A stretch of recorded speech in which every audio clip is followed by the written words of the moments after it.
Well, proud of our team and the way we responded. You know, the game got away from us.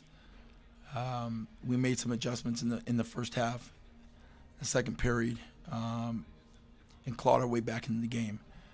So there was a lot of positives there. Came out of the locker room, again, made some adjustments, came out, and again, we eventually took the lead. And it was back and forth. So really proud of that. So it was a lot of good there. I thought we especially these two beside me battled here today. There's no question about that, but it's going to be really hard to win games when you turn the ball over 28 times. And, give them credit. You know, their guards did a great job of pressuring us and turning us over. And I don't think I've ever been a part of 28 turnovers, but it's going to make us better for the long haul. We'll learn from this game. There's some things that we probably could have done a little bit differently, but, it's going to be hard to win if we don't value the ball and take care of it. So we'll learn from this and keep getting better. Coach, were you surprised by the press they utilized, or was that something you? No, we knew. We knew they're going to. To be honest with you, we knew. I didn't think that it would have been, for them, that positive. I wasn't I guess wasn't concerned. I thought that we would have handled their pressure. I mean, we play against male practice players every single day, and they're fast, and their pressure has never bothered us. And so whatever it was, I just think that they sped us up significantly, and again, made us do things that normally we don't do. And so, but obviously it had a major factor on us, and we'll continue to get better from that. We'll learn from it. What were the adjustments you made, at least towards the end of the first half? Yeah, well, coming in this game, we talked about containing their dribble penetration, and that was a concern. Our players knew that, and they got downhill on us. They got us in rotations. They got kick-out threes. They got layups. Their turnovers, right? Our turnovers led to their points. I mean, they were getting one-legged layups, and how many? Probably I would say at least 10 one-legged layups, and you can't do that. You got to take care of the basketball, and it's everyone. I thought that, regardless of what press breaker we were trying, I felt that like we were hiding behind the defense. And then also those who were handling the ball weren't looking up the floor, and we wanted to, pass and fire the ball up the floor instead of just dribbling it and dribbling it to two people and so forth. So, again, like I said, we'll learn from this, and we'll continue to get better.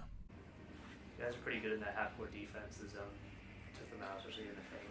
Yeah, I mean, we've been talking about it. We're going to utilize that at some point in time, and we want to zap their guards' athleticism. Obviously we came out man, and I thought that our switching we'd be able to contain them for 1 or 2 dribbles, and I was wrong. So we switched, and we went to our zone, and I thought it was good at times, and we'll continue. It's early for our zone. There's a lot of things that you got to do depending on who gets the ball in the high post, and so there's a lot of things that we got to work on.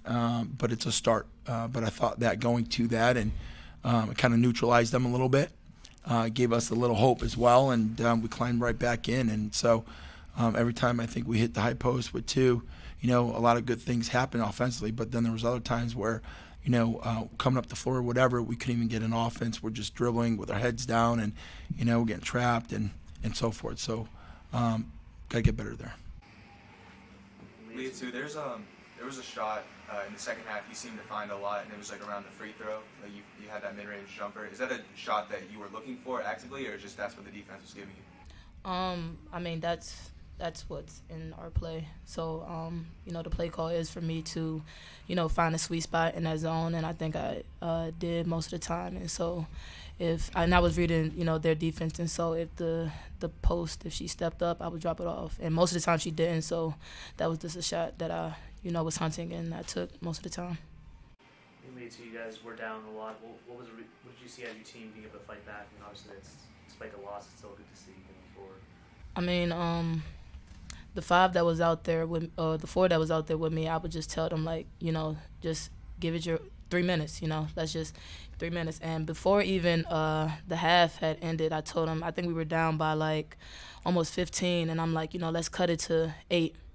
We got on a little run, we cut it to 10, and so that gave us, you know, a boost and some good momentum to, you know, end the half. Even though we weren't, you know, up or tied or anything, that gave us good momentum to end the half, and, you know, that's how we came out, you know, in the third quarter, the way we did.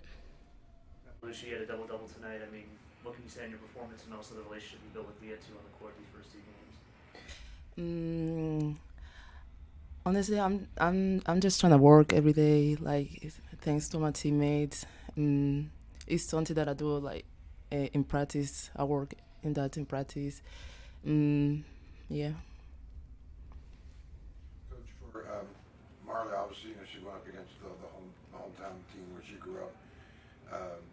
Kind of struggled today. I'm sure there's probably a lot of just talking, trying to maybe calm her down during the game. I mean, was there anything like that? Did this seem like an emotional game for her at all? Yeah, I mean, I don't care who we're playing. You know, I mean, it doesn't. And I talked to these guys about it. Like, you know, somebody coined the phrase "backyard brawl," and they went with it, and everyone's excited about it because of the two schools. I don't care who we're playing, where we're playing. Okay, you play a certain way, and you need to be disciplined, and you need to have structure. And just because you're playing a school that's near your hometown doesn't mean that all of a sudden you change who you are as a player. You do what you do. And when we as a team find our consistency, then that's when we'll continue to get better and continue to win games, regardless of our opponent. Doesn't mean all of a sudden, oh, we're playing North Carolina today or tomorrow, we're going to play harder. Like, there's none of that. I don't care who we're playing. I don't care if it's Binghamton, North Carolina, Syracuse, West Virginia. It does not matter. It's the next game, and it's the biggest game. You can't get up and be different just because it's an opponent, you know, that regardless if it's in your hometown or you know you're recruited by, like, you don't do that. You know, just be who you are, you know, and be systematic. And the more, you know, we could figure that out as a team, you know, the better off we're going to be.